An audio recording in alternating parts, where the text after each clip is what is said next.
who is well known around the world for his research. He is professor at University of Pennsylvania, and I believe his home department is the South Asia, but two other departments, including religious studies, also use his diverse talents.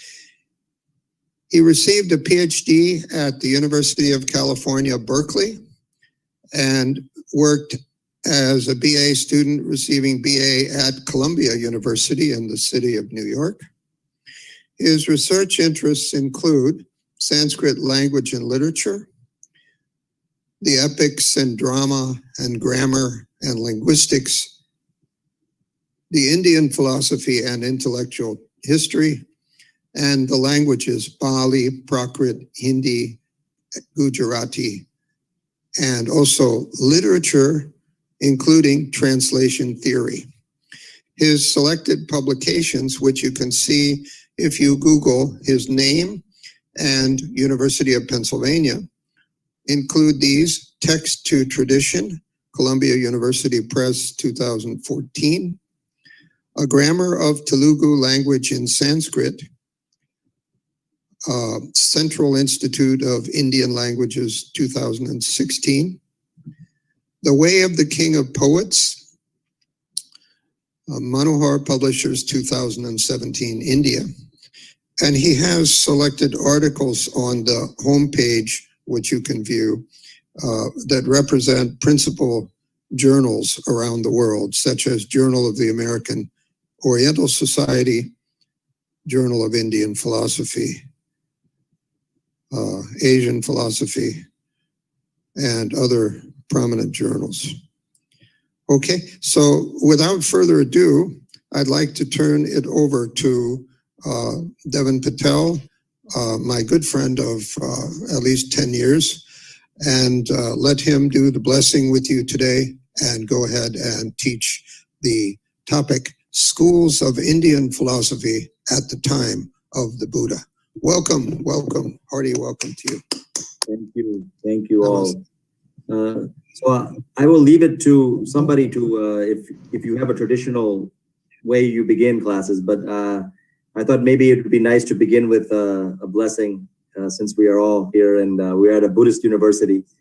So it's a very appropriate time to do that. So I will just lead one and you may join if you wish. Bhavatu sabba mangalam rakhantu sabba devata sabba buddhanu bhavena sada soti bhavantu te bhavatu sabba mangalam rakhantu sabba devata sabba dhammanu bhavena sada soti bhavantu te bhavatu sabba mangalam rakhantu sabba devata sabba sanghanu bhavena sada soti bhavantu te. Sadhu, sadhu, sadhu. Sadhu, sadhu. So, let me make sure the screen is here. So it's okay. Share the screen. So I have to tell you that I am not a trained philosopher. I am mostly a philologist. I was trained in learning Sanskrit, and I learned Pali and some Prakrit. But my disciplinary, if I had any training, I could say it was in the literature, the Mahakavya. You know, you may have heard of poets like Kalidasa and Bhanabhatta, such poets. So my research, the beginning part of my research was in writing a book about this particular Mahakavya known as the Naishadhiya Charitam. It is the last of the great Mahakavyas of the Sanskrit classical tradition. And it was by a poet named Sri Harsha. And Sri Harsha was also a philosopher. He wrote this very important work called the Khandana Khandakadya, which was a very argumentative work, but it was he was very much influenced by Nagarjuna for sure, and other such great scholars who were philosophers. So my interest was mostly in that direction, but as a Sanskrit person, I also read lots of philosophy, and for undergraduates at my university, I can teach such a subject without so much feeling that I am not equipped to teach them advanced things, but I can do something. So today I've just collected a few slides which kind of introduce how I introduce the big world of philosophy for students. I think most of you may already know that the early period in India, in what is now, not modern nation state of India, but that region of early India, which of course had a wide scope. You had so many different traditions that were coexisting, and not many of them survived. So even though we have, the Bauddha Darshana and the Bauddha Dharma and the Jaina Dharma and the Charvaka and the Ajivika, we have such traditions, and of course the Vaidika. These are only a handful that we know, but I think that we can assume there were hundreds of ideas and hundreds of traditions that not all of them survived, So the big one that I always begin with, even though it's the most mysterious one, but of course, this was the world that the Buddha himself was born into, is this big ancient Vedic world. So the first slide that I had here was this is one of the hymns from the final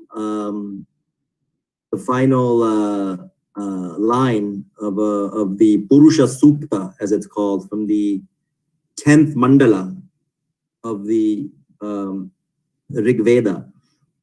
And you can see, if you can read Devanagari, you have the Yajnena Yajnyam Ayajanta Devaha Tani Dharmani Prathamanyasan. Now we don't know this word dharma, you will see again and again, right? But this line kind of raises the importance of this early world, which was everything was based around this yajna, or shall we say something, the English word sacrifice, but we can think of it more as sort of this very important way of ritualizing the all aspects of life, whether they were public, private, or personal or collective. So this is just some basic information that most of you will know. It's a very, we don't know how old this Veda is. Most scholars estimate somewhere, a couple thousand years before the Common Era. You can see that the only real date, I'm sure Professor Hoffman has given you some background, that the only real date we have that is somewhat firm is the date of the Buddha. And even that is not so firm. So you can go backwards and figure out how much time this old world was, but it doesn't matter. We are not so interested in dates unless we are historians. But this particular work now, the idea was that this inheritance, what is the Veda? We think of the Veda as a book, but the Veda can be seen in two ways. Veda, of course, the roots of the Sanskrit, we think of it as just something like knowledge. But Veda is also, actually, when the interpreters, the early Brahmanas who are interpreting the Veda, what they say is that it is actually a means of knowing. So by that logic, it is an epistemological category. See, if you know things from perception, from inference, from arthapatti, postulation, from anumana, from analogy, from upamana, upamana, analogy, or shabda. If you know all of those things from ordinary sources, you don't need the Veda. The Veda is a means of knowing what you cannot know by other means. And so this we think of as the metaphysics, right? The origins of the world, or what connects the world, or what you need to do for happiness. These things you cannot really get from any kind of logic. So this is how they think of the Veda.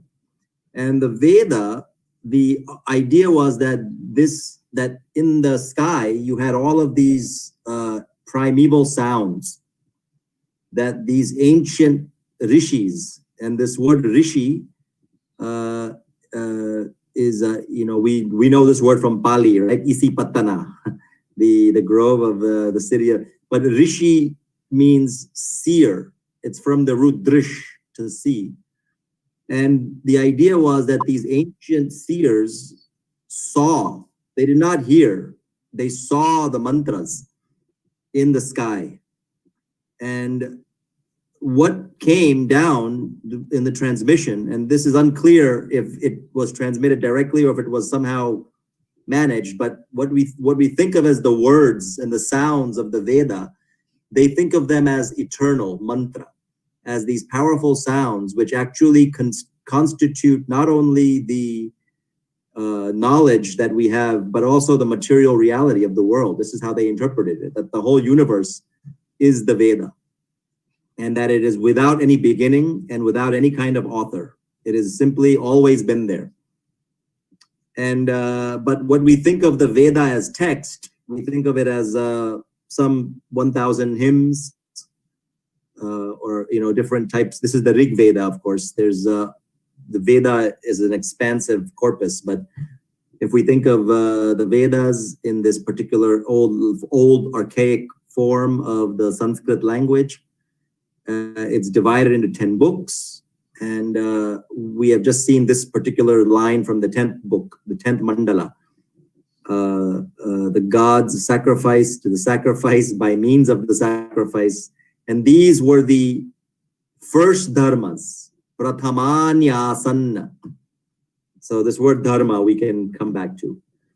So I'm sorry if I'm giving you too much basic information. I have a feeling that many of these things you will already know, but I teach undergraduates, young people who don't know anything.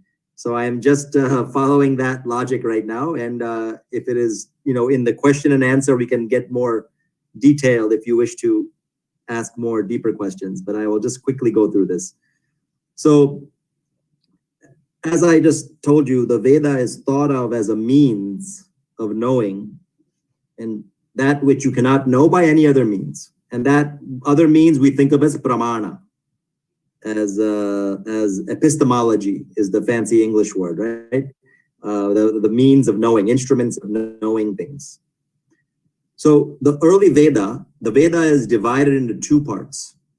You have the Karma Kanda and the Jnana Kanda.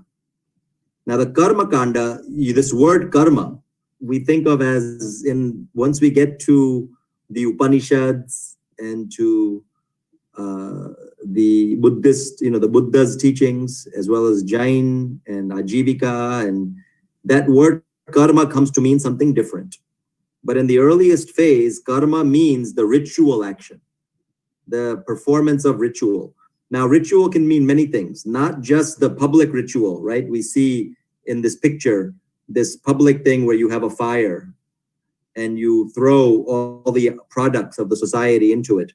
And then the fire, this divinity Agni, carries the materials through the sky, the antariksha, the bhuva, the sort of middle regions, and up to the devas, right? The gods who live up in the heavens. And they eat the food through this sacrifice and they get powerful. And then they kind of do things to maintain the universe.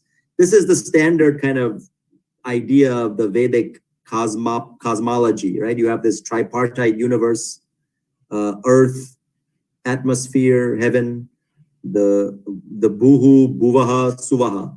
And this is the famous Gayatri mantra, which kind of speaks of these three different regions. And humans perform the ritual action on the earth and it travels. But ritual also can mean internal. It doesn't only mean this kind of public act. So from the private, it goes in two directions. One thing is how you order life, right? So for instance, one of the later ways that the Vedic culture does ritual is that it creates various kinds of what they call sanskaras, life rites, which you perform throughout one's life that marks you in a particular way. This is the social aspect, right? You have three of them are before you are even born. Conception, the forming of gender and the hair parting. And then you have various childhood samskaras, the name of giving you the name, your birth, first of all, your name, the first time you go outside. And, each of these are celebrated with ritual. And of course, this is something which everybody knows from every culture, even I'm sure in every of the different countries that you all represent from that you come from, there's all kinds of special rituals for children, for the stages of life. So the Veda kind of the Karma Kanda is built on this world of action. So as we will see, by the time of the Upanishad, this kind of laid the last piece of the Vedic philosophy, which is called Vedanta. You might have heard that word Vedanta. Vedanta literally means the culmination of the Veda. And it's really the philosophical heart of the Vedic view. And that was, of course, what was closest to when we look at the Bauddha and Jaina world. They are sharing the same world, same ideas about samsara, and moksha, nirvana, kaivalya. They call it many names, right? Or liberation and freedom. But the Karma Kanda I wanted to emphasize is very important for this Vedic world, this ancient world. And I think with my students, we discussed the nature of ritual. Of course, the Buddha was not interested in asking too many questions about the origins of the universe. But the Vedic people have this idea that what holds the world together, they use this word Rita. You see this word here, R-T-A, Sanskrit, the Rita. And I think maybe some have speculated it might be cognate to our English word, rite, R-I-T-E, ritual even. But Rita means order. The ancient Vedic people were somewhat different from the other ancient cultures in that they understood the world to be essentially ordered. And then gradually it dissolved into disorder. And by performing ritual, you bring the world back into order. So they don't believe that the world is chaos. They believe the world is at first order. And this is why you perform ritual.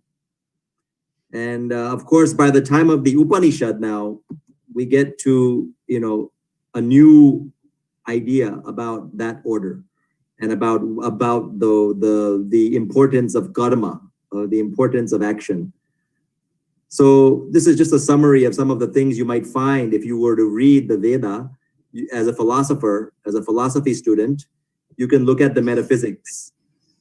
So all of these ideas are in the early Veda. You can think about dualism, monism, skepticism, theories of cosmology, of eschatology. Eschatology comes later, the soul, the Atman, but that's something different.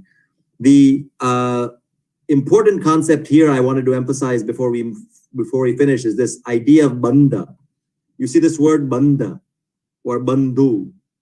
That word bandha or bandhu, it means a tie, a connection. And it is very similar to our English word bond, B-O-N-D, right? The things which connect two things. And this is a very important idea for the Vedic philosophers, that the three worlds are interconnected. That what you do on the earth, something happens in the sky and something happens in the heaven and something happens in the past and the future. And they have a very strong sort of belief that everything in the world is connected. And it's not so dissimilar from later you will see the Pratityut Samutpada of the Buddha, who argues in a different way that the interdependence and interconnectedness of the world and the universe. But the Vedic people believe that in order to understand that bandha, you had to perform some ritual. And once you understood that bandha, you could control the universe. So if you had these dark, unseen forces that you could not do anything about, bad health, you wanted children and you wanted prosperity and you wanted safety, you had to perform rituals, because then the devas would help you and you would understand, and afterwards you would understand the connection between the ritual act and the object that you were seeking. And by doing so, you could possess it, you could control it. So this was the faith structure of this early world. By the time of the Upanishads, this Vedanta, suddenly something is changing. And this, I think, many of you will recognize, because this is that in history, I'm not a historian, but people speak of this special time, and Professor Hoffman probably, since he has a more global understanding of the religions of the world, of the ancient world, he may be able to tell you that somewhere around 800 BCE up to about 500 BCE, these 200-300 years, lots of things were happening around the world, right? You had, of course, traditionally in ancient China, you had, Master Kong and Lao Tzu, and you had the pre-Socratic philosophers of ancient Greece and Socrates. You had, the biblical prophets. You had Zoroaster. All of these. Like globally, something was happening, and in India, as early India, the world now began to be seen as a site of suffering, of unsatisfactoriness, and maybe anthropologists and historians speak of this as kind of maybe a changes in lifestyle, right, of agriculture and that sort of thing, and people became unhappy of life in the traditional life. So now the goal becomes freedom. The goal becomes to the old Vedic view was, if you lived a good life, ordered life, ritual life, then after you die, you went to heaven, Svarga, and you lived with the devas, and that's it. There was no rebirth. They had this idea of re-death, punarmrityu, but that's something different. But by the Upanishad time, they were not happy with this. They said, after you achieve heaven, it is only temporary. Anitcham, anityam. And after that, you fall back onto the earth. Kshine punye martya lokam pravishanti. When your punya is finished, kshine punye martya lokam pravishanti, you return back to the world of humans. And so this idea of samsara sets in. And now the most important thing is no longer karma, but jnana, gnosis, jnana. And the Upanishads don't give up karma. They say karma is good because karma will get you through this life. In the Ishavasya Upanishad, there's a very famous line where it says that you need both vidya and avidya. You need avidya also. And avidya later they interpret as karma. And the reason why you need avidya is because they say avidyaya mrityum tirtva. Avidyaya mrityum tirtva vidyaya amritam ashnute. This is in the Isha Vasya Upanishad, where it says that through avidya, one gets through this life. One crosses over to death. But if you want immortality, amritam, non-death, then you need vidya. You need knowledge. So this question becomes a big problem for these Upanishadic people, that what to do with karma and jnana. And they prized jnana for ultimate freedom, moksha, nirvana, from samsara. So this is how the Upanishadic, and this is I gave you this one, we can discuss if you'd like, but it's a very famous, and you can see that even from the earliest Vedic world, the Indian philosophers were always skeptical. They were not convinced about everything, and they don't know. The question, everything begins with doubt. You have to begin with doubt, and then they express this doubt, right? At the end, who knows where this world came from? Because the gods came after the Veda, right? After the world. The Veda, you have to remember, the gods, for the later interpretation is that the gods have no bodies. The gods have no corporeal existence. They only exist in the mantra, in the Vedic sounds. So when you invoke the devas, they come. Otherwise, they have no body. So the gods did not create this world. So who did? Well, they say nobody knows. Maybe the one in the highest heaven, he knows, but maybe he doesn't know either.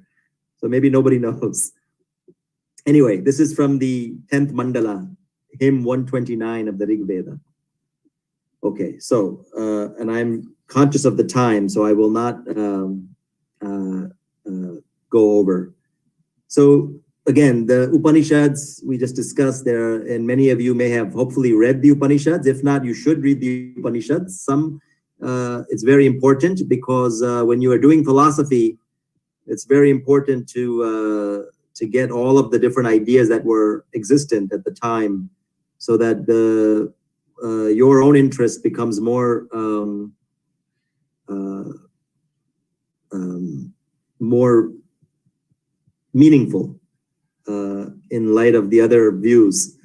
So these are some of the famous Upanishads, and I've summarized for you, and I won't repeat it here, but summarize some of the big ideas, which are not so different from, of course, what you are familiar with from your deep studies of Buddha thought, right? The Buddha's teaching that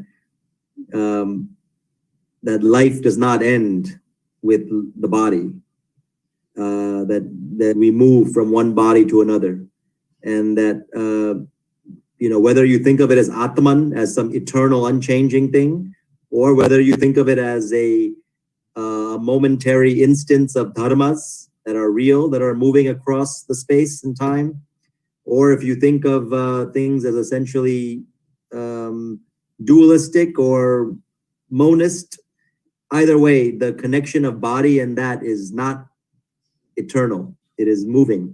It is transient. And you go through various rounds of movement, of travel from one body to another body in this samsara. And the Upanishad's view is that we cannot really know. And in this way, it is very similar to what the Buddha teaches, right? Or that the only way you can really understand or this is more complex of how to understand the reality of being, or being as such, or the ultimate being, is through negating what it is not. So it is not the body, it is not the mind, it is not the self that you see in your dreams, not the person you see in the mirror, etc., etc. And the Upanishads give many, many stories like this, and they say that it is essentially na iti, nati, neti, na. And what is left, they say, is Brahman, is the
Chandogya Upanishad, which we can also discuss if you'd like. A very famous story about the son who comes home from college and his father asks him, what did you learn in college? And the kid starts telling them, oh, I learned about this and this and that. And then the father says, did you learn about the Atman? Did you learn about who you are? And the kid says, no, I was absent that day. I was not paying attention. So the father gives this lesson about, trying to teach him this doctrine of the Upanishad, of Atman. Okay, and here's some of the wonderful verses from this is the one that I mentioned to you from the Ishavasya Upanishad. They have many of these, right? Into blind darkness they enter, people who are absorbed in avidya. But into an even blinder darkness, people enter who delight in vidya.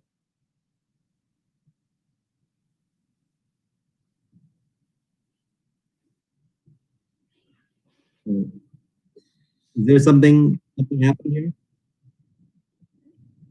Okay, we will have time for Q&A. No, but now is not exactly the time. So I think if you wouldn't mind, please wait for another 15 minutes. Thank you.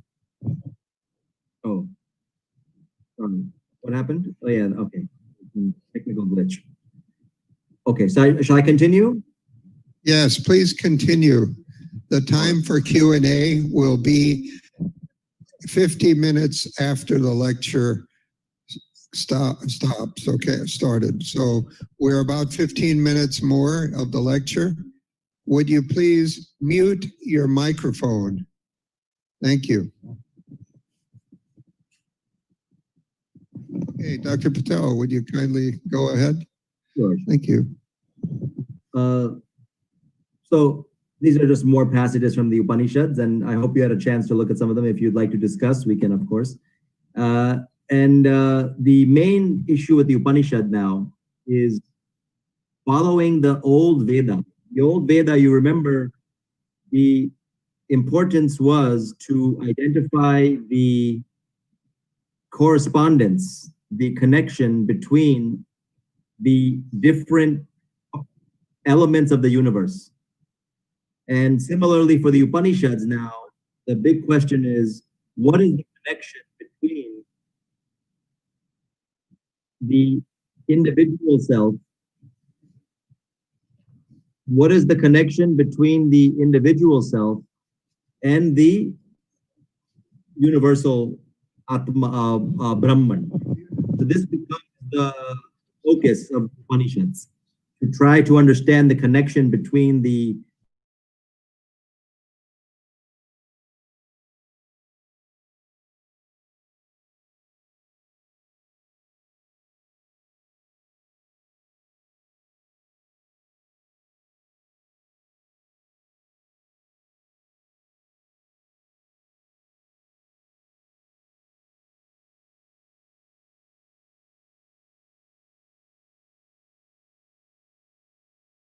Western philosophy about how these traditions of not only Upanishads but the Buddha's teachings were very important for famous philosophers of Europe, such as Arthur Schopenhauer, a very famous philosopher, and many others. And Professor Hoffman is much better than I to kind of take you through some of the comparative philosophical importance of all these traditions in the modern world. As well as these are some Americans who also knew about these things: Ralph Waldo Emerson, Thoreau, and others. Okay, so the other now, in addition to the Upanishads and the Veda, you had different traditions. Now we will not spend too much time on the Bauddha Darshana because you are all experts in that subject, and I will learn a lot from all of you about that. But this one, this is the most, I always tell students that this is the most popular philosophy in the history of the world. And this is the philosophy that even today, I would say 99.5% of all human beings actually believe this philosophy, even if they pretend to believe something else. They yavad jivam sukham jivet. As long as you are alive, you live happy. Sukham jivet. Rinam kritva ghritam pibet.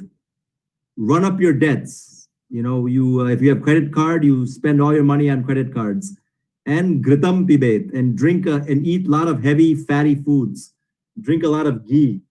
There's butter. Basmi bhutasya dehasya punar agamanam kuta. Once the body is just ash, what is this about coming back? So this is the view, as we'll see, of the Charvaka, who do not, and of course the Buddha has to fight against the Charvaka. He has to argue against them because many are accusing the Buddha also of being a Charvaka, because he was not teaching about afterlife, and he was interested only in this life and how to relieve suffering from this life. But he had to demonstrate that he was not teaching this philosophy, this Charvaka philosophy. Of course, this you know very well from the Aditta Pariyaya Sutta, the so-called fire sermon. So I teach my students this also, but this one, of course, we know. So we will skip this, and we can come back to this discussion of this. This is another view of, this is the Buddha's view, that life is not only about this life on this earth. There is more. And similar to Mahavira. Now this is the third philosophical school which I teach at this time, the school of the Jain Muni, the Jain teacher Vardhamana Jina Mahavira, the great hero. And of course, with Mahavira, there's a very strong, and I didn't give a passage unfortunately from that, but let me see if I have it here. This is the Charvaka and the Lokayata tradition. You see, this Charvaka school is the beginnings of a kind of naturalism and skepticism in early India. And this school never leaves. It continues even into the medieval period, and even in the early 20th century, they found a text, the Charvaka text, which they, the Tattvotplava Simha, I think it's called, which looks at the, which brings this kind of skeptical view into a more logical format. And I ask my students, can a Charvaka be ethical, and how? How do you envision Charvaka ethics? It's a very good question to maybe ask, because this is a very powerful philosophy. And in addition to some of these thinkers that from the Pali canon, Makkali Goshala or Makshika Goshala and Ajita Kesha Kambala, right? These are the famous Charvakas that the Buddha confronts and discusses such issues with. It's very, and this is just a chart about the Charvaka view, right? So their view of that the world is only these four entities: earth, water, wind, and fire. And there is no consciousness as such, separate from it. In modern philosophy, they might be called hard determinists. that consciousness is only coming from the interaction of the matter, of the brain. And their idea is that it's like the fermentation of beer, right? Or some alcohol. When you put all the materials in, it slowly, something comes from it, some vapor. And that's what they think consciousness is like. There is nothing separate about consciousness. And as far as moksha or nirvana, well, that's when you die. Very simple. And they have no such, and the only pramana, the only means of knowing they accept is perception, is pratyaksha. That's all they accept. They don't accept any of the other ones. They think the rest of it is the work of priests, the brahmanas, who are teaching these false doctrines just to confuse people. And the Buddhists and the Jains also have no proof for their views. They are also just speaking about things to cheat people and to make them depressed. So this is the argument that is a very powerful one from the ancient Indian world, which continues. And this is their famous passage from the Nikaya, which many of you will see in the Pali if you ever read it when the Buddha is talking. But this is the what's his name, Ajita Kesha Kambali, the Ajita of the hair blanket, his view. So now we'll soon complete, but the other important tradition, which the history you can read about, some scholars have tried to reconstruct it, is a very powerful tradition also, and it has continued into the medieval Indian period also, but we don't have too much knowledge about them. We know from the Ashokan inscriptions and the pillars here, right, that they were supported by Ashoka as well. And they were another set of the Shramanas, like the Bauddha Shramanas, the Jaina Shramanas, you had the Ajivika Shramanas, and you had many, many, many others that we don't know their names anymore. They did not survive history. And their big idea, as you may know, is that it is only about Ajivika. You can take that either as there is only this life that you can work on. And their basic view is that, you have no choice, that everything is already destined. There is only what they call niyati, destiny, fate. And time for them is also already prefigured. There is no past and future. It is only, everything is in the present. And that all you can do is stop new karma by practicing tapas, by practicing austerities and meditation and like that. And that you can maybe stop new karma. But whatever your karma is now, you cannot do anything about it. Everything is already destined for you. And this is the famous Makkali Goshala's view. And again, like the Charvakas, they question the other traditions, trying to give you very fancy theories about karma and things like that, which they don't see as necessary or viable. this would be like, it's not useful for me to share any of this with you. You already know all of these things, and you are studying them in deep ways. And I hope I can learn not only from this conversation, but in the future, participate in more programs that you do so that I can get deeper into these traditions. But you know that this was the area, of course, the beginnings of the Shramana traditions of the Bauddhas, Jaina. The Charvaka and the Ajivika they seem to have a much wider distribution from the historians. They tell us this Ajita Kesa Kambali, or I think is been sourced to be somewhere from the southern part of India, but who knows? These are all unknowns for us. No point in taking you through this. Not for you, but for my students. We spend a lot of time on this, on looking at the Aryani Satyani, Chatwari Aryani Satyani, and the noble Ashtamarga, as well as the Dukkha, Anicca, Anatta. The spelling is wrong here. I'm sorry for this slide. I'm very embarrassed by this. Should not have spelling mistakes on such things. And of course, we study the Panchaskanda alongside also contemporary theories like the bundle theory and the ego theory, right? These are things that one can study.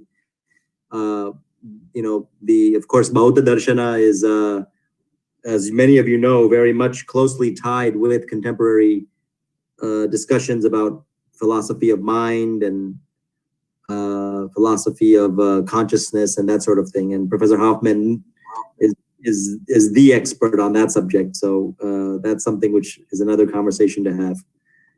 So again, all these ideas were forming alongside the Charvaka and the Ajivika. These ideas were from the Bauddha, the Jaina, and the Jain view, which many of you may, if you do not know, very similar to the Buddha. And of course, their histories are in the literature are often interconnected. So, the Buddha's mother's name was I think Yashodhara, is that right? And that also is a name in the Jain tradition, as well as Maya. All of these names are interconnected. They both have very similar histories, and they maybe also grew up in similar contexts. The Jains are thought to be an older group, these Nirgrantikas, as they were called, who perhaps Buddha himself had trained with, some proto version of some Jain. And their views, of course, are very much about minimizing karma. And because karma was linked with hinsa, with harming. And there could be with the accretion of karma, you blocked your ability to see things clearly, consciousness. And the only way to achieve freedom from samsara was to have omniscience, was to completely see things as they are, truly are, and therefore not perform any more harm, perform no more harm, no hinsa. And of course, their views are very powerful. You can see that they also envision the universe in the shape of a person. And you see this image on the left. And they had a very powerful cosmology, very complex theory of karma as well. Far more complex in its kind of all the details than any other of these ancient traditions. So I would recommend studying the Jain theory of karma side by side with the Bauddha view in order to get some sense of how they developed this view. And also they had a very, these are questions, some of these questions that the Buddha himself was not interested in speaking about the nature of time and cosmology and origins, but the Jains were very speculative on this front. And they also had this very interesting philosophical view, which was developed later, which they called the maybe doctrine or the somehow doctrine. And they're often called perspectivalists. That is to say, they think that you cannot view things from one side. So they had the metaphor of the elephant and the blind men, who are grabbing different parts of the elephant, thinking this is the truth, this is the truth, this is the truth. But they are not wrong, but they are also not right. And so long as you don't see everything as a whole, you cannot get this full knowledge. So this is another view of the Jain traditions, which is this ancient view. And you can see they had a very complex view of substances and what kind of karma, what kind of actions are performed on these things. And they believe that the more harm you do to beings that have many more senses, the more debilitating your karma is, and the more difficulty you'll have to get out of that, to free yourself. So I will end here by just giving you some sense of what follows, right? What I just described was that early period of Indian philosophy, which often scholars of philosophy, Indian philosophy, call the pre-philosophical period, because it's not really systematic in its development, right? So the Buddha's discourses, the Sutta Pitaka, and all the Upanishads, and the early Jain texts, or the Magadhi, they are giving the seeds of philosophy, but they're not actually seeing themselves as philosophical works that are doing arguments and dialogue in that deep way. But this is all just all the words we put on it, and divide up into these periods.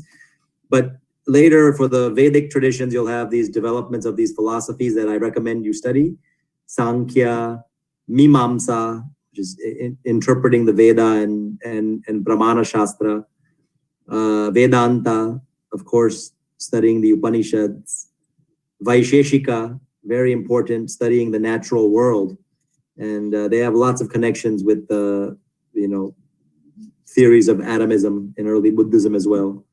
The Nyaya, logic, epistemology, yoga, of course, all these traditions. And if you can unmute me, I'll give them some general discussions, suggestions for discussions, how to discuss. Okay.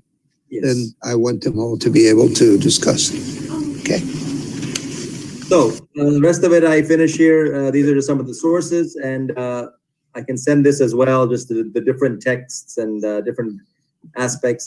So the one other tradition that I'll end with that I didn't really speak much about, and I just wanted to say something very quickly, was the philosophy of language, very important for all of these traditions. One of the oldest philosophers, really, if you want to think of it that way, was the great grammarian Panini, right around the time of the Buddha. And Panini really described grammar and set out the issues of how we think linguistically in language. And the philosophy of language is very important for Vedic, Buddhist, and Jain scholars in the future. They will all be philosophers of language, as well as philosophers of mind and philosophers of logic. And all of those things are interconnected. I think consciousness, logic, language, mind, and nature, the natural world, all of these philosophers are sharing the same pool of ideas and the pool of practices and methods. So anyway, my time is finished. I could keep talking, of course, but it's better to listen and discuss now. So I will stop here.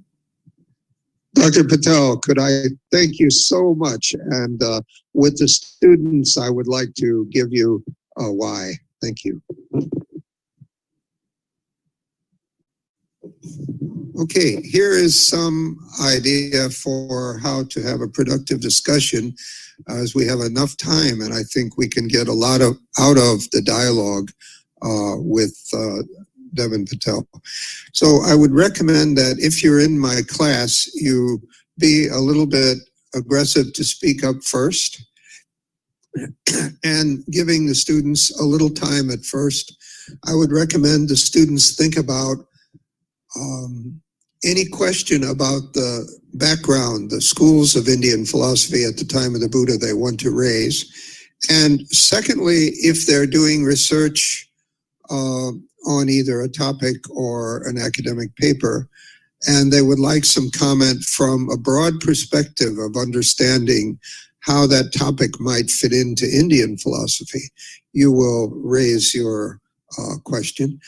And finally, I would like to put in a plug for our own IBSC philosophy program, just beginning under the direction of Dr. Somphong Kunakaro, the vice director that you all know well, and to encourage you to study a little philosophy when you're here in your PhD program or master's program at IBSC. So with that, let's open the mic to any students who want to say things. You're on. Have a good dialogue.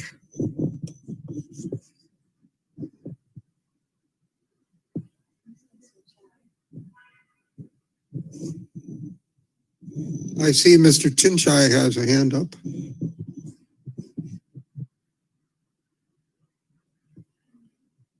Good morning, Professor. May I ask the first question? Regarding to your first slide of presentation, I noticed that when you mentioned about tripartite universe, you mentioned only terrestrial, atmosphere, and heavens. I had a doubt why there is no hell mentioned in the in the definition of tripartite.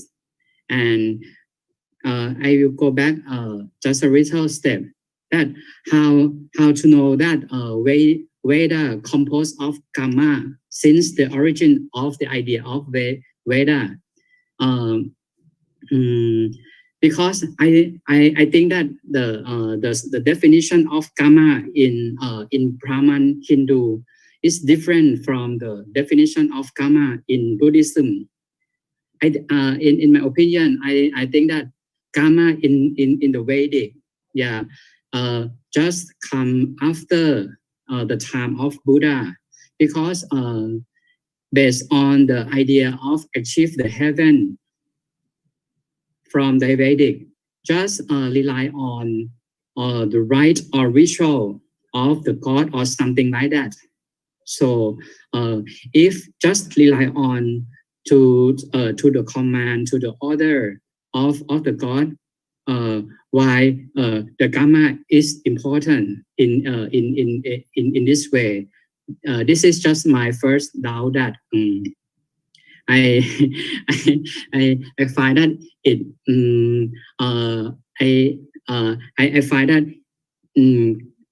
from this slide, karma in the definition of Brahman Hindu is different from karma in Buddhism. Yes, this is the first question. Yes, I think that's pretty obvious, and let's let Dr. Petel make his response. Thank you. It's a very good question, and unfortunately, in a short time, it's difficult to think about what karma means for this early Vedic tradition. The first question that you asked about was why there is no hell. It's a good question.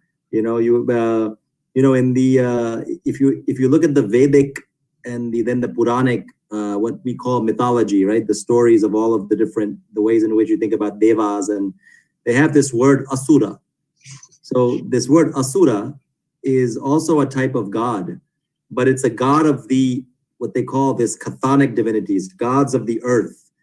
And later on, they're thought to be sort of the anti-gods. And we can think of hell.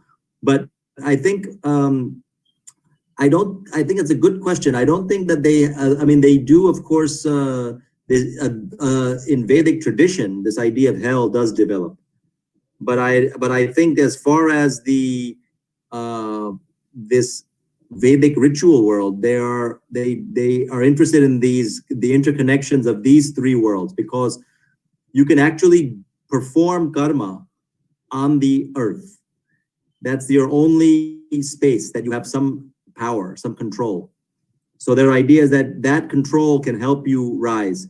But beyond that, they don't really see something. And so that's my preliminary thought on that subject. But I think it's a good question, and it's something that maybe somebody else can give a more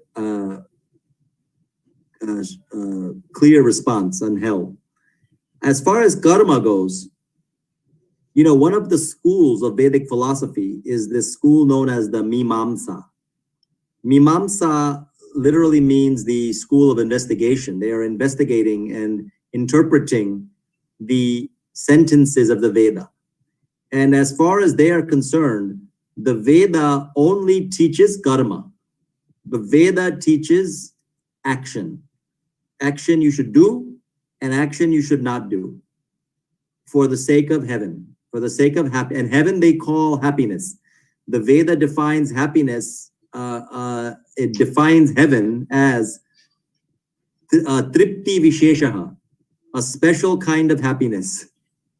So that's how they define heaven. And they say that the Veda teaches you to what actions you should perform and what actions you should not perform for that happiness. And so the Mimamsa school will investigate that. So you're quite right. That is a very different idea from the Kamma as it develops.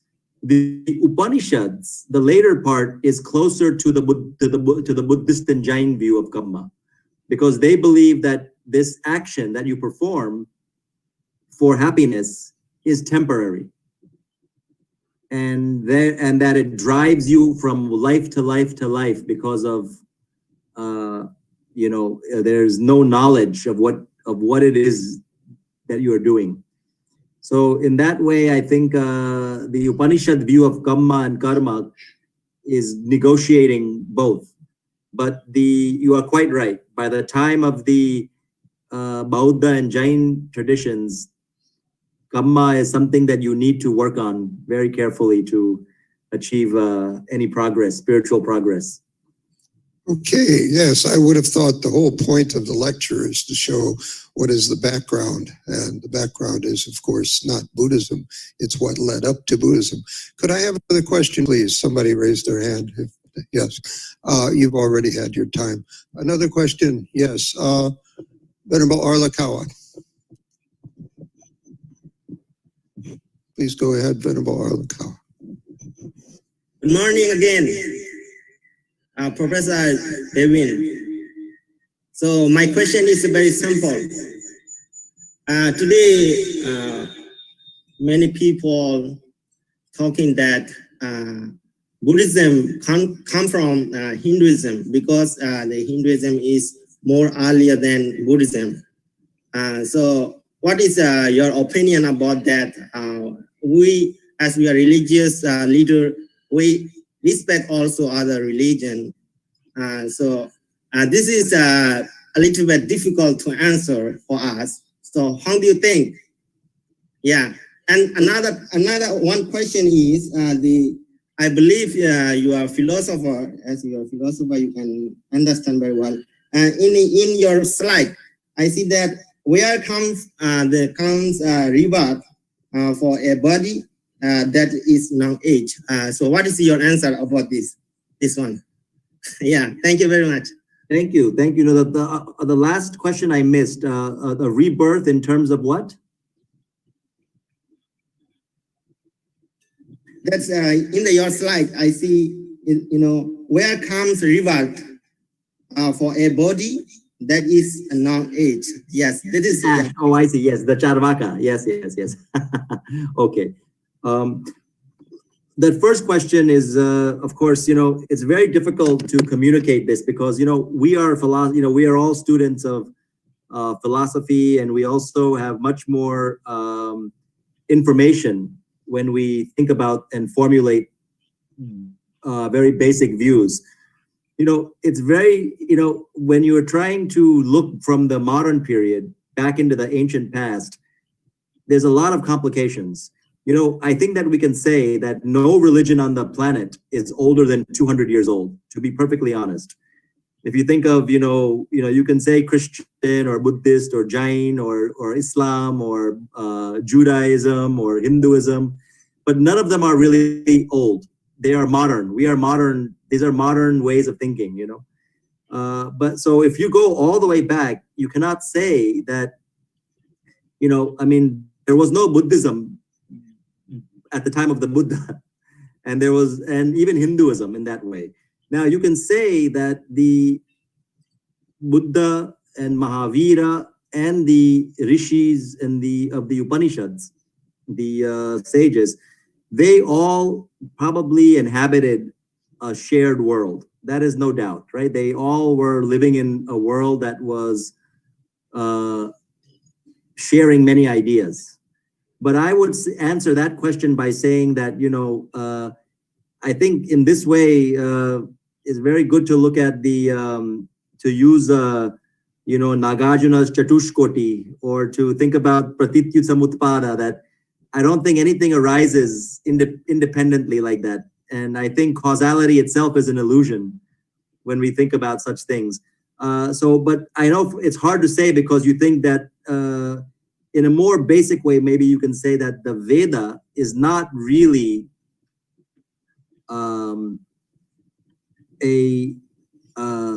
what we think of as well. Look, I think the one can say that there is some kind of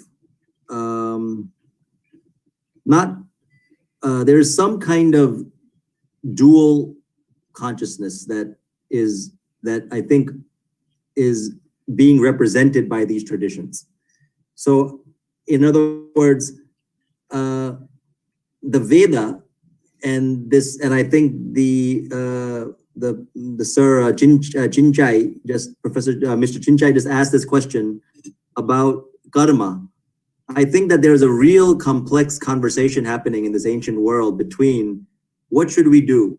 Should we act or should we not act? Should we live in the world? Should we not live in the world? What will make us happy?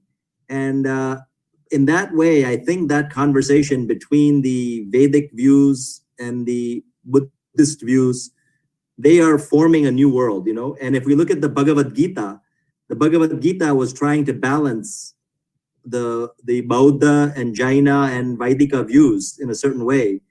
And that afterwards led to new views like the Mahayana and other traditions also were very much then.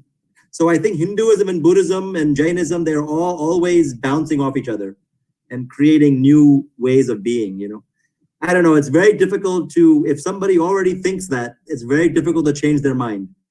You have to just try to give a complex answer to people who have very simple views. What else can you do? Okay, who else would like to speak up? Who hasn't had a chance yet?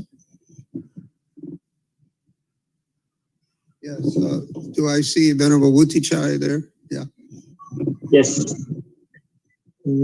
Thank you, Professor, for your expanding our worldview in this class.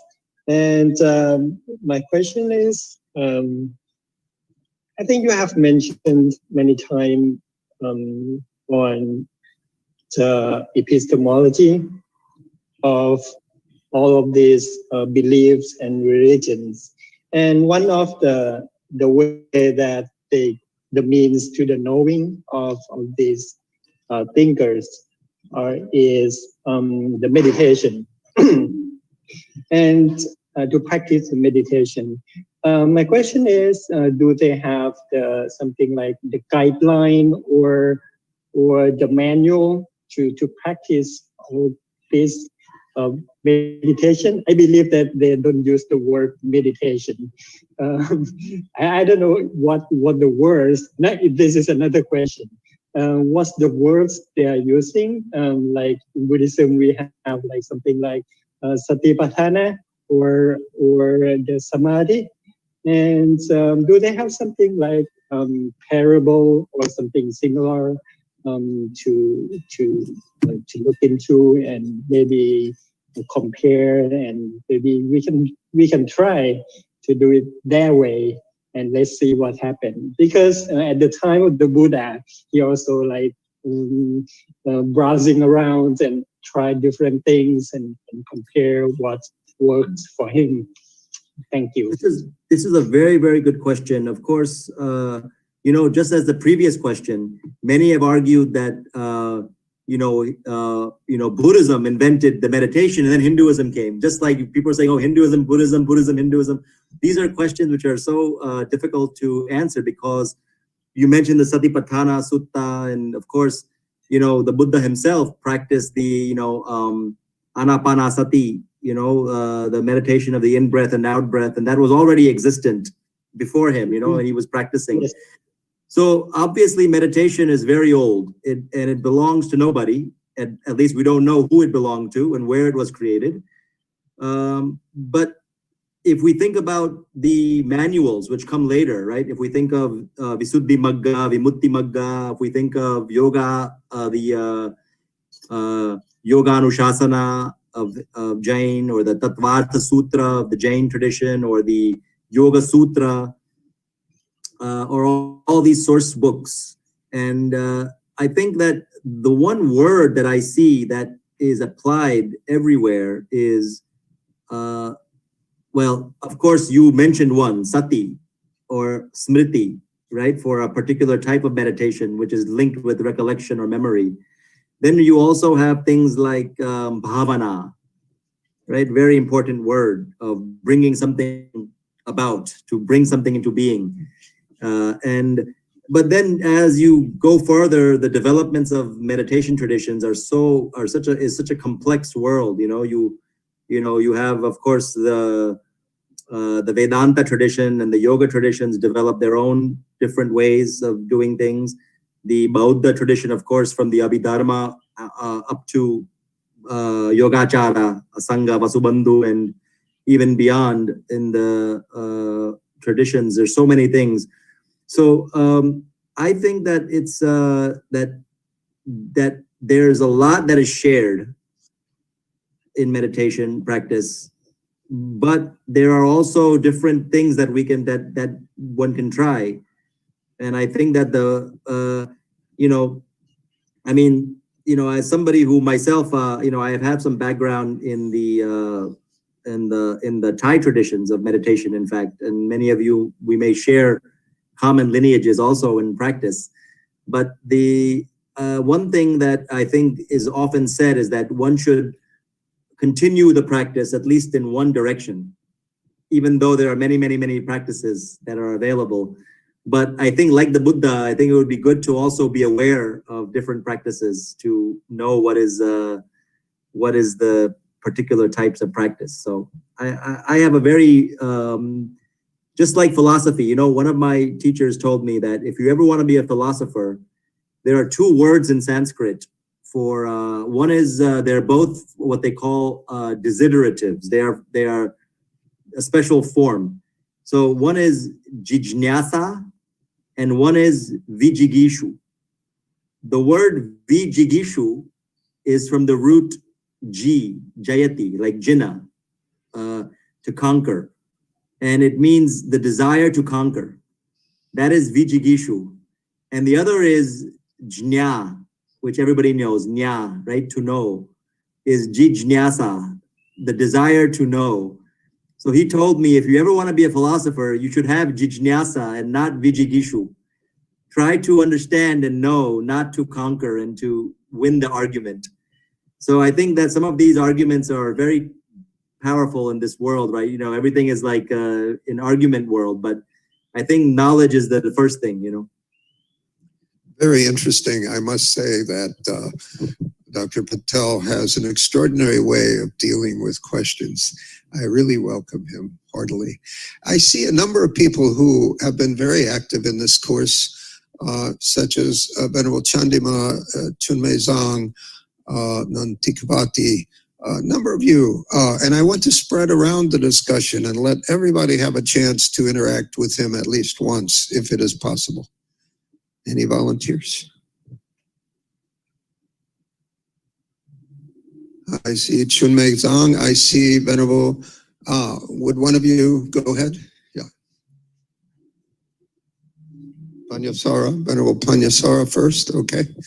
Next, Chunmei Zhang. Venerable. Top. Good morning, Professor. So good morning all the my brothers and sisters. So we get many knowledge from the speakers. So we get many knowledge, these important points according to Buddhist philosopher. So I'm very interested about samsara. Now you mentioned about the samsara. So Buddha says samsara is very suffer because we were born again in a samsara. So I did samsara is the very different between the samsara and nibbana. So if we eradicate the samsara, so especially if we don't go to nibbana, we will go to samsara again and again. So what is the reason? What is the reason to be reborn again and again in a samsara? It's a mental question. Now the second question is how to integrate the samsara going to the nibbana? Is the second question. Yeah. Such a good question. When I have one exercise I do with my undergraduate students, I take the word desire, the word Trishna or Tanha or some form, and I ask them, tell me everything that you think about this word. And I get so many different things, and we create these charts. So let me show you one. Just so you get a sense why, this is it's a question that so many, so this is one, for instance, right? They kind of go into all of these different views, and then I ask them, like, what do they have in common with, what if we drew an equal sign between these? So what is the relationship? Like, how is hope the same as craving? How is motivation the same as greed? How is obsession the same as selfishness, unpossessed? And I just wanted to kind of open up this discussion with them, because I find that many times, when we think about samsara, and of course it's confused, the Buddha's discussion is that what drives samsara. You ask what drives samsara, it is tanha, it is grasping and craving. And I think that confuses a lot of people, because of course that's also our world, desire and life.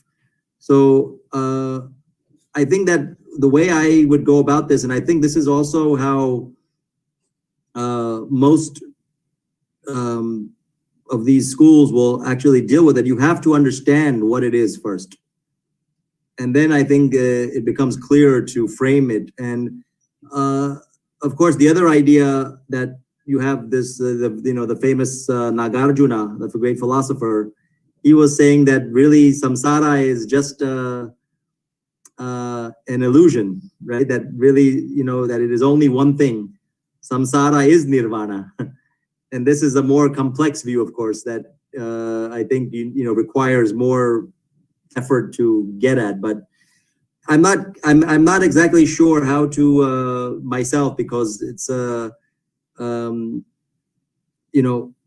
it's a complicated question for students, and I don't think anybody understands this in that deep way. I try to give examples. Professor Hoffman had taught me, he had shown me lots of interesting, innovative ways that you can discuss this problem of samsara and desire. I like to discuss it sometimes with like smoking, like like when the desire comes to quit smoking, you don't want to be in that samsara anymore. You want to stop smoking, but you cannot stop immediately. So once you have decided you will stop, you only smoke 7 or 8 cigarettes a day instead of 15 or 20 or 1 pack. So now you are sotapanna. You have entered the stream, right? And then you gradually, you become ekagamin, so now you are only smoking, now you don't smoke anymore. But every once in a while, that desire will be there to smoke. So you will smoke a little bit. And then you will become, now you don't smoke anymore. But you are still, the seeds are still in your brain, right? The chandaraga. as the Abhidharma Kosha says, Chandaraga, that kind of desire is still strong. And until you can pull out that, so if somebody lights the match or you see the smoke, suddenly you feel some urge to desire to smoke still. And then finally, once you are Arahat, you have no more, the desire itself is extinguished. It is gone. It is nirvana. So I try to explain such things, and, you know, but these are things which we ourselves are, you know, struggling with. So who knows how to speak of it. Who else would like to venture a question? Oh, I think Chunmei Zhang raised her hand before. Is that right? She's still there? Okay. Hello, Professor. Thank you very much. I'm very appreciate you did this lecture for us. And I have two questions. It's similar, Venerable Mahaviti Chai and Banasara. I think you already answered some. One first question is, I'm very agree with philosophy of language is very important, and you already mentioned a lot of vocabulary and important words like nirvana, moksha, bharavana, yoga, or the others. I'm really want to ask her, what is the most impressive word for your experience? And that's the first question. And you answered about the Pre-Mahaviti Chai's question. You mentioned the desire to know is for philosophy, and I think maybe for the life experience, the other word may be also very important for you. May I share your experience? And also the second question is similar, Venerable Banasara, the samsara and nirvana. Which one do you prefer? Samsara is nirvana or samsara is not nirvana? Thank you very much. Thank you. If I may ask you just to just clarify for me, you said the first question that you raised was what word from the philosophy, which word do I find to be the most important? I wasn't sure. When you were the first part of your question, could you repeat that again? I'm sorry, I missed that part. Okay. Because you mentioned the philosophy of language is very important. And also in this lecture, you mentioned lots of important and ancient words like karma, jhana, samsara, nirvana, or bhavana, yoga, or the other word. You answered the Pre-Mahaviti Chai's question. You mentioned the desire of to know is what you choose to be a philosophy. It's not to the desire to conquer. I'm very appreciate that, and also for your life experiences. I also think maybe the one word is very important for you. So may I share? May I ask you share the word first? Yes. I see. Wow. So you're asking me to express a single word that is that important. Yes, only single word. Yeah. Well, you know, sometimes I know this is a word which is, I'm just saying this because you asked me, but you know, when we look at the five, and perhaps Professor Hoffman can give me the Pali word, the five hindrances, you know, in meditation. We often, what is that word often given? The kilesa, or what is the word used for hindrance? I forget, but the English word they often translate as the five hindrances, you know, dosa, aga dosa, huh? Nivarana. Right. So the antidote for the fifth one, which is of course samshaya, doubt, is faith, saddha, or shraddha. I think on some level that's probably the most important word for these things, because I think everything comes from that. You know, you have to have some. I mean, even these philosophies don't really work unless you have saddha in nirvana. Yes, I couldn't agree more. I recall a Pali text that says in English, had he no faith, he could not benefit from faith. And your other questions about experience, I think that's another important thing. And this is the great teaching of, I mean, of course, for meditation traditions, not just the Buddha, but the Buddha, of course, was the great example of this, that he had said that you should not trust anything until you have some experience. So I think that's a very important thing. And in fact, in the Vedanta tradition, I have a colleague here, and maybe Professor Hoffman might know him. His name was Alan Preti, who was a philosopher in Rosemont College. But he is a scholar of Vedanta. And he was saying that there's another pramana that is not officially pramana, but is discussed like pramana, and that is anubhava, experience. Experience is another way of knowing, but it is but it's not like inference, like anumana or analogy, upamana, or like testimony or shabda or pratyaksha, but anubhava is something very, and I think right now the philosophers and the scientists are trying to find a way to understand what that experience is, what anubhava is. So I very much appreciate making that very important experience. Yes, and Alan Preti, who you mentioned, is a good friend of Westchester University. Although he's at Rosemont, he took on one of our best MA graduates and gave him a part-time lecturing opportunity. That's Zachary Brown.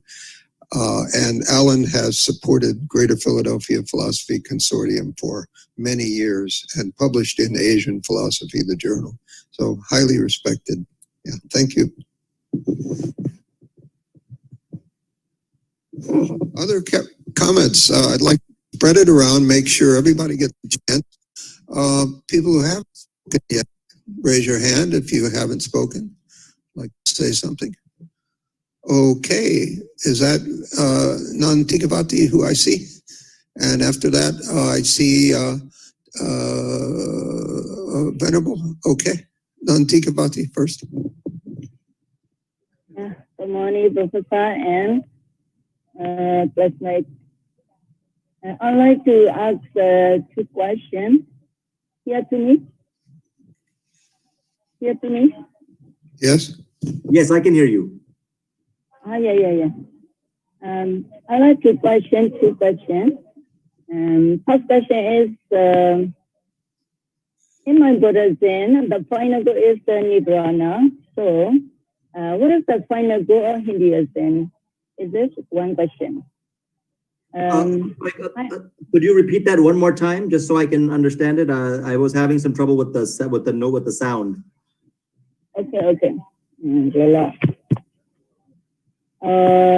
In my Buddhism, the final goal is Nirvana. So, what is the final goal of Hinduism? That is the first question. I already know that Buddha is demanding. You said that Vinarvatanyasara question, you answer Sotapanna. So Sotapanna is supramundane. So how do you get Sotapanna by Buddha practice? That is the second question.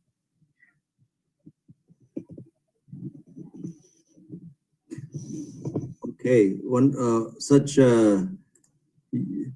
always difficult questions coming from you.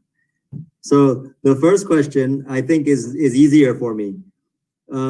If we think of it, Hinduism is a very, just like in Buddhism, as we, if you ask different Buddhists, they speak of nirvana, but many will also speak of, the Pure Land, Many will speak of different things about happiness, right? There's a very complex view of people, have different views about the thing.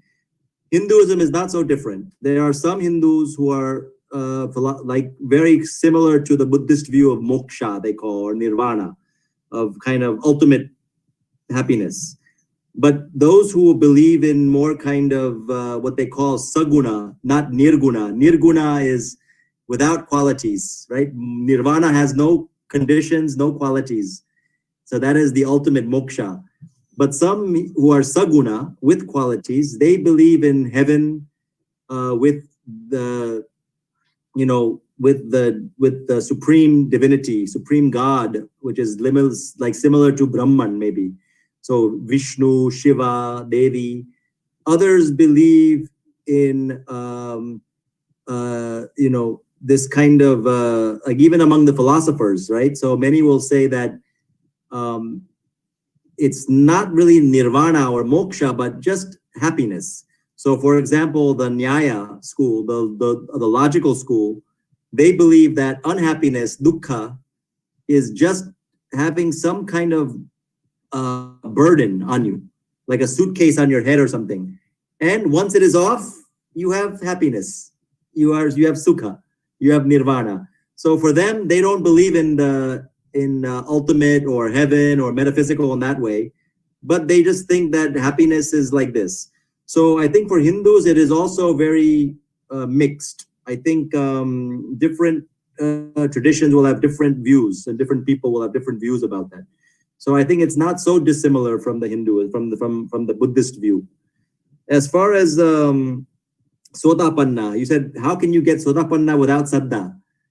That is, this is the big question, is that if you are Ajivika, then you say it's up to fate. We don't know if you will ever have that ability, it's your kamma. But I think that most people will agree from their own experience that, there's a very, let me say it this way. There was a very famous philosopher in Vedanta named Shankara. Many of you may have heard. Shankara was a philosopher of Advaita, of monist Vedanta. His teacher was actually a Bauddha, Gaudapada, one of his teachers. He had many teachers. One of his teachers was Gaudapada. And his view was similar to Nagarjuna, of that there is only one thing, which is Advaita, non-dual.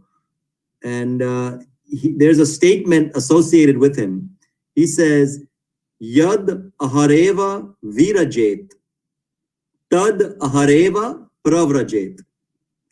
On that very day, when you have had enough, when you are no more, that the world is no more interesting to you, that you are turned away from the world, on that very day should you set out for the forest, should you go.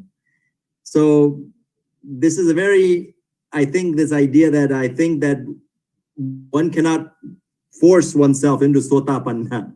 Yada hareva virajet, tada hareva pravrajet, that it will happen on its own energy, I think. A superb answer from the heart. I'm grateful for that scholarly interchange there. I would like to ask Venerable Miao Lin to hold forth because he has been waiting there. Please go ahead. Thank you, Professor Frank. Thank you, Professor Deven. And your presentation is really inspiring and fruitful. I think I just want to ask you a relatively modern question that, in my opinion, that our present day logical thinking and philosophical thinking are largely dominated now by big tech and social media. So all the information right now people are getting are fragmented, very, people have both likely incomplete and thinking, not mentioned philosophical thinking. So this trend was enhanced by big tech and social media and dominated the big companies. So what do you think of the future of philosophy, in my opinion? What do you think of the future of philosophy, or how could we do something about this trend? I think, could the society, if the society going further like this, like present situation, what would be happening in the future? Either in the philosophical or sociological term. Well, thank you for that question. I've thought about this a lot, and I discuss this with students and with my friends and other people all the time. I think the way I would think about this is two things. One thing is, I don't think it was so different in the time of the Buddha. I don't think it was so different in the time at any time in the history of the world. The Mimamsa school, which I mentioned, they have a very interesting sentence. They say, Na kadachit anidrisham jagat, that the world has never been unlike it is now. That on some level, the world's always been like this. Even in the time of the Buddha, his philosophy was always a minority view, trying to work with what was happening in the broader culture of desire, you know. But specifically about your question about the machine, about the computers and big tech, I think that the machine is will dominate people for some time. It will dominate people, and it will have some good also. What we are doing now is very good. I can see you in Thailand at 10 o'clock in the morning, 10:30, and I am at nighttime here in America at 10:30. And the machine will do a lot of good things also. But at the end, I think that human beings will discard the machine, because it's anything which interrupts our ability to be happy, to connect, to actually make progress in our inner world. I think gradually that the machine will also become a myth. It will become a story, just like many things have come and gone. And so I think that I think that what everybody is doing is good. We are all seeking together for that happiness, and I think the machine will not get in the way. I think that's just it's nothing new. Big tech is nothing new, I think, in that way. That's just my view, but maybe it's too optimistic. Very interesting answer to what the Venerable asked deeply. And I think now it's time to broaden the dialogue a little bit more. There are some people who have never had a chance to speak about anything, and in this very interesting discussion, Venerable Chandima, Vivo, Sudasana, Dr. Let's see, who else? Chandima? And of course, Father Maza, we began with you just a tad. I don't know if you have something to say right now. Anybody? Speak up. Any hand up? What a beautiful university you have over there. Unfortunately, it's empty. Nobody can be there. Nobody can be sitting in that room right now. That's right. Yeah, that's right. You can see it now. It's a grand room. It's called our Intelligent Mind Room. And very happy to be here with you virtually. And I'm sorry about one thing. At the end of this lecture, I cannot take you out for lunch. There is no virtual food. Okay, Venerable Phantai Tu, please. Good morning, Professor. I know that the time is now, but maybe I'm like question. I'm from Vietnam. I'm in Vietnam now, and I thank you for your lecture and your knowledge today. There is a very good lecture, and I have the question. You know that the Buddhism is not only the philosophy. It's like the other philosopher like Aristotle, Plato, so Rector or Kant. If you think that the Buddhism is just like the philosophy, it means that the people or some scholar, they believe that Buddhism is just only the the philosophy. This means the same with the other philosophy. But the Buddhism, the teaching of the Buddha for us to practice, experience, also meditate, forget enlightenment, and the other philosopher, they could not be the enlightenment. And how you teach and you share your knowledge for the scholar or for the student to know that the main thing of the Buddhism is not the same with the other philosophy. Yeah, thank you, Professor. So if I understand your question, and please you can rephrase it for me if I misunderstood, is that for somebody who would say that one can achieve some kind of progress, spiritual progress or awakening through practicing through Buddha's teaching, that it is different from doing it from some other tradition. Is that your question, or am I misunderstanding? Can you repeat one more time? Yeah, I mean the teaching of the Buddha for us to practice to get enlightenment, and the other philosopher, their knowledge just the theory of the life. It means the different how you teach for the student or say your knowledge with the scholar to get clearly that it means the philosophy is just the small thing in the Buddhism. Oh, yeah. Well, I think this was something which there's a very famous article or book by a scholar named T.R.W. or T.R.V. Murthy, and Professor Hoffman probably knows. You may have even known him as a person, but he wrote a famous book called The Silence of the Buddha, and it was something from the point of view that there are some things that the Buddha does not speak about. He does not speak about what nirvana is. He's very silent. And this is what, of course, Nagarjuna interpreted as meaning that it is shunya, that there is no, it is anatta, it is anatman. There is no essence to it, nothing to it. So I would say that if I don't think the Buddha would disagree, or any of the people seeking that would disagree that it is not something which one can actually point to directly as connected to a set of practices.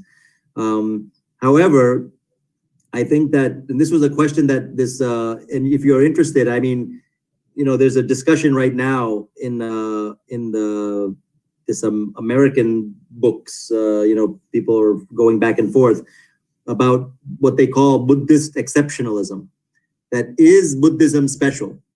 Is it different from other traditions that are similar? And there's some argument, right, between people. And he says that, it should work in a kind of cosmopolitan way, that it should work with other traditions like that. I haven't thought about it all that carefully yet, but I mean, I personally think that there is something exceptional about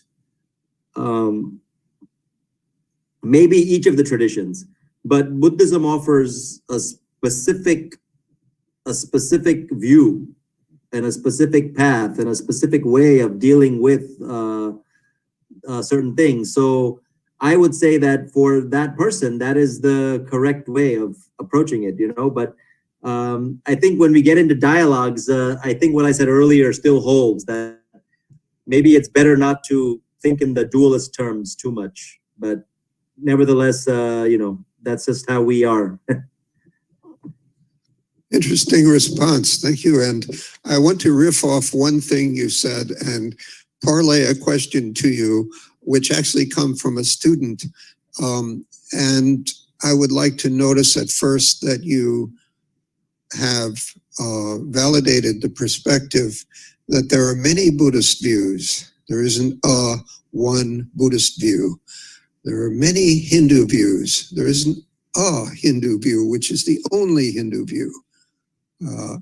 And I'd like to relate that to a concern of one of my research students who is researching stream of consciousness in Buddhism and the afterlife in Christianity. And I have tried to guide this student of mine who's very respectable to think that there are many Christian views about the afterlife. There is not just one. And so I would like your response to this. We read in the Chandogya Upanishads that the Atman is permanent, blissful, and center of consciousness. And we understand anatta in Buddhism, that nothing can be permanent. And so it would seem that Buddhists, at least in the Theravada tradition of Sutta Pitaka, would not be able to say there is an Atman. They must say it does not exist because there is nothing permanent. But are there other ways to finesse that question? Thinking comparatively between Christianity and Buddhism, for example, how do we think about the afterlife in a sensitive way? That's my question, parlayed from a student. Well, the first thing, I think that there's so much confusion about that anatta and about Atman, the traditional definition of Atman for the Upanishadic, the Vedanta views, is that it is the repository. It is the vessel that carries our the various aggregates of self. If we think about, of course, the Panchaskandhas, we have, Rupa, Vedana, Sanya,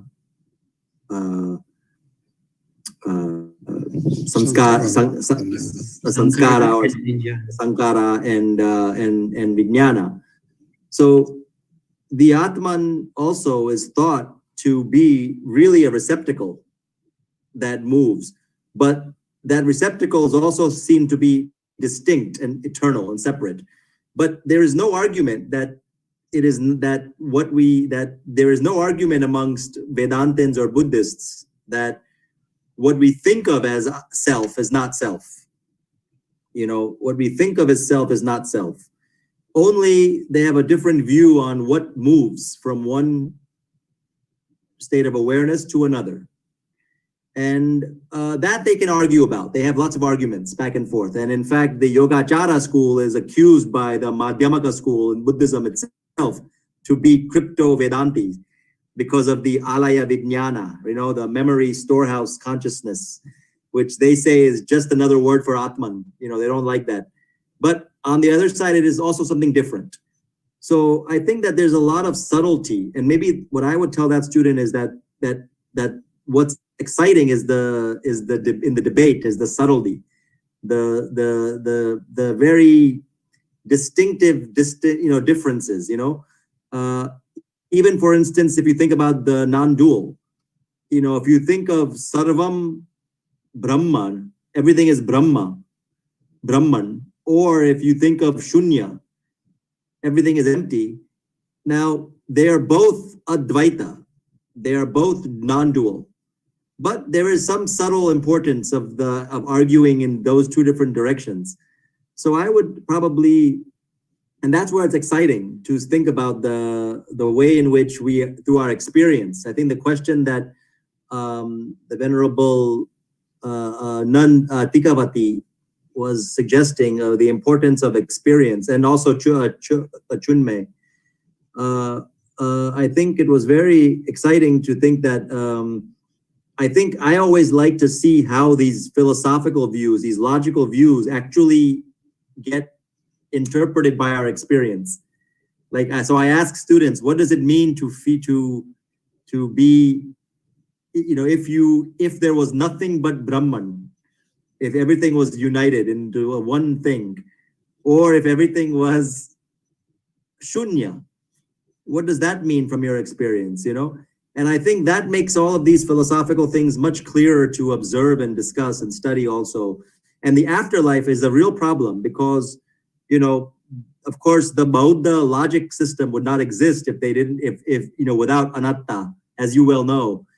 You have to do backflips and do all kinds of gymnastics to argue for how you have continuity in Buddhism. What happens after you die if there is no self, if there is no Atman? And it goes against our common sense to think that. And of course, the logic, Buddhist logic, is against common sense. It is another kind of sense that is trying to explain things through a special sense, you know. So I think it's fun. I would tell that student to have fun with these views. It's not that serious. It's better to understand the details.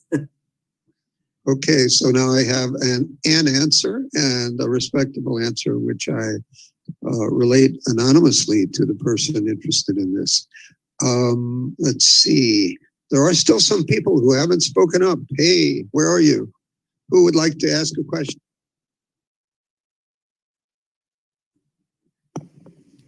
It can also be an observation and a comment. It doesn't have to always be question. Yeah, I have one if nobody raises their hand. I'm curious, but students first. This is for you if you haven't spoken up yet. Vivo, Mr. IBSC, Venerable Chandima. Let's see, Father Maza. Yes, any of you. Venerable, yeah, would you hang forth? Yes, I am. So, good morning to all of you. And so, which way is to get the most happiness in our lives? So, which way you follow the Jainism or Hinduism or Buddhism? So, which way when you practice, you feel more happiness? So, Buddhism is, or you practice, or Hinduism, or Jainism, or which way you practice? Because in the present moment we are living, so we much need more our freedom to peace or to happiness. Thank you. This is a very good question. Actually, you know, some years back, I was asked by the schools, the school teachers here in Philadelphia, where I live. They wanted to do a class on world religion. And I said, I will only teach that course if I can teach it through contemplative practices, meditation in world religions. And I taught all the different religions, the Jewish, Christian, Muslim, Buddhist, Jain, Hindu, Tao, Confucian, everything I taught through what meditation traditions they developed. And so for me, my answer to your question would be that for happiness, for me personally at least, I feel like that the shared traditions of meditation, anything which you can do to calm the mind, is probably the only thing worth it. Everything else you can, afterwards you can figure out. But I think that's why teaching meditation is probably the best thing that one can do for, you know, whichever practice, doesn't matter, but you know, whatever practice you know best. So that would be my answer, at least for that. Just basic shamatha is enough. You don't even need to do too much vipassana or just basic yoga is enough. Just breathing mindfulness, nothing else. I find that to be highly appropriate to our gathering today. Apropos of that, I have one question about how to think of not just those traditions that are very close to us in terms of some kind of empathy, but traditions that might be, not always. I've had two very good Muslim academic friends, and I have two good friends in the Muslim faith in the Rotary Brotherhood. But when I read through studying and teaching world religions, the different texts, in the Quran, I came across a passage that said, really, there are two jihad. One is to convert the infidel, but the greater jihad is self-mastery. And I wonder, since you have this experiential connection with teaching religious studies through contemplative practices, if you could comment on that. From a Muslim perspective, what would we understand self-mastery to be? If I'm out of bounds for what you want to talk about today, fine. But in the spirit of brotherhood and sisterhood of all the religions, I just asked this question. Thank you. Thank you. Dr. Deven. Thank you. I appreciate the question. Obviously,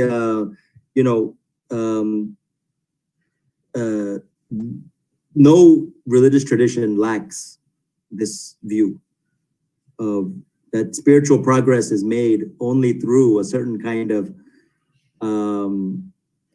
willful, and in some ways maybe, or maybe not willful, but some kind of transformation, some kind of alchemical transformation of view.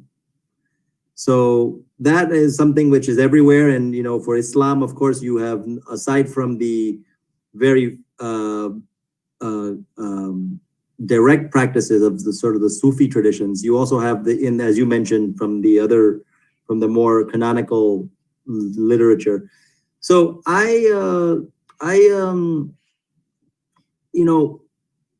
these are complicated things, I mean, even in, just because I mean, the one thing that I appreciated about the Buddha's view was that, there's only so much that you can actually control, and also we also should not be unkind to our instincts of dealing with the world. I mean, we are living in a dual reality. So obviously there's no easy, clear answer in that world. There's some views that even God would suffer when surrounded by the 5 elements, right? It's just worldly life is very difficult to manage, I think. So I don't think that there is necessarily a kind of there's not necessarily a kind of answer to that question about what you had specifically mentioned on how to deal with it. But all of these traditions, I think, are have that and have that element inside of them, inside of their traditions. But the Buddhist, the Hindu, the Jain, these traditions have spent thousands of years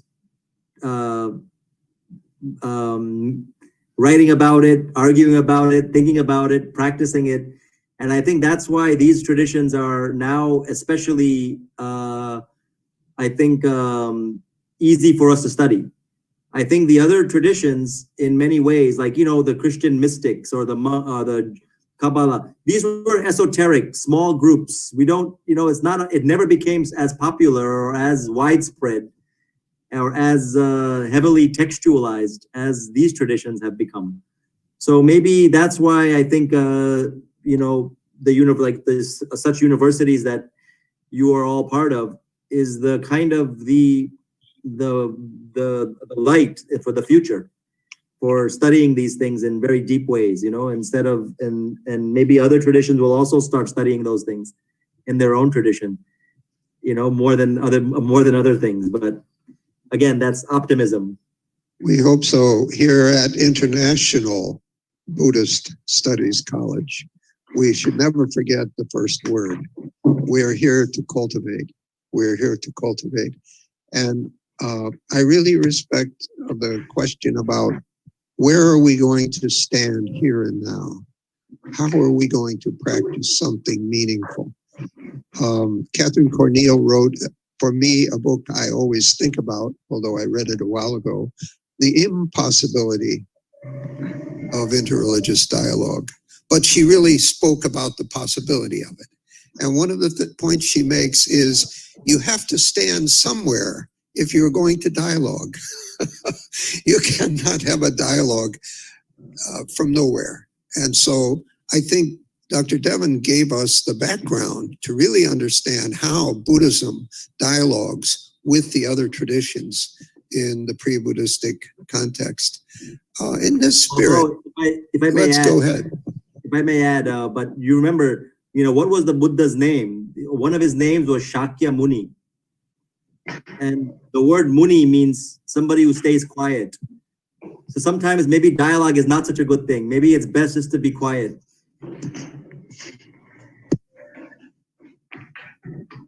Okay, someone else, maybe Father Maza, would you like to jump in at this point? I don't know.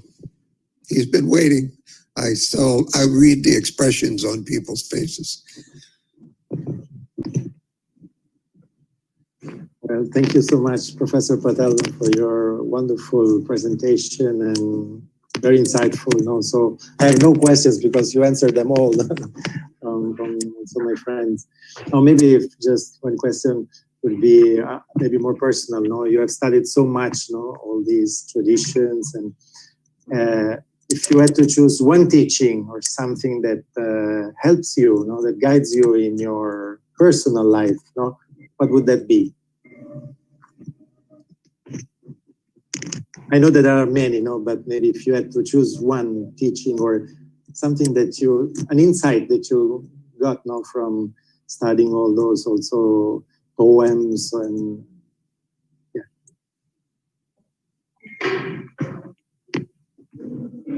Well, I would say that one, the most important gift that I've received, I think, is the gift of just discovering meditation. That's a very important thing, to be able to calm the mind. But insight-wise, I think something which is more necessary now than ever is this. The first of the Brahma Vihara. Many of you study, of course, the 9th book of Visuddhimagga with Buddhaghosa. Maitri, Metta, Karuna, Mudita, Upekha. Maitri, Karuna, Mudita, Upeksha. I think that first one is a very important thing, this metta, which is this kind of universal friendliness. And I think that's why the future Buddha is also named Maitreya, Metteya, because I think there's enough teachings in the world, but I think how to be a friend is something which will be the next great the next great teaching for the future. So I think for that, I always found that those practices are very useful to recognize that it's everybody is struggling, and to just send good wishes to all. So that might be the most important lesson, perhaps. And that may be a great point on which to end the formal lecture, and to give our speaker, Dr. Deven Petel, a big round of unmuted applause, please.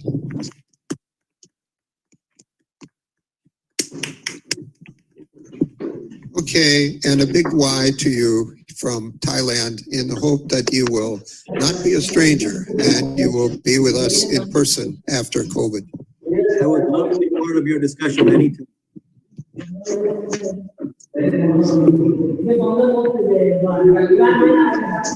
Would you lead us in a chant to conclude? And then monks who have to go to lunch can go to lunch. Sure.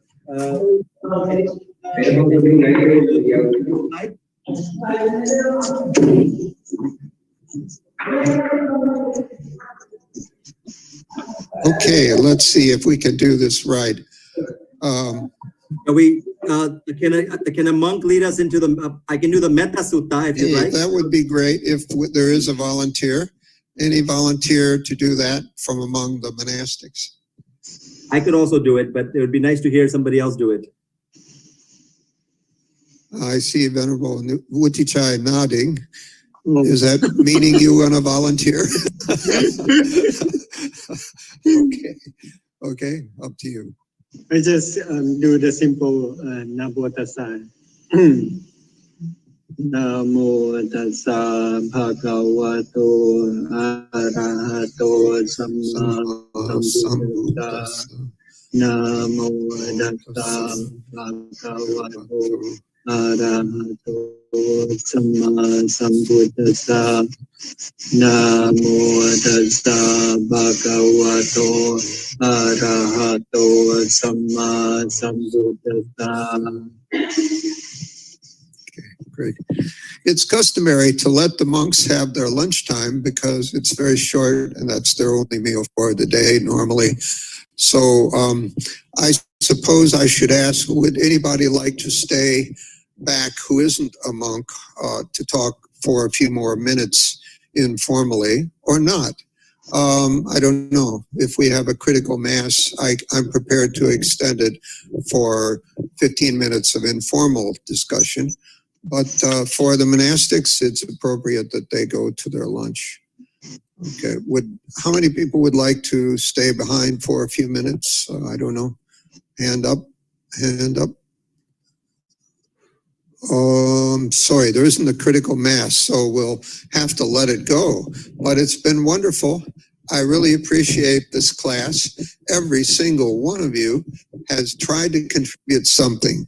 So thank you all. Namo. Thank you. Thank you so much, Professor.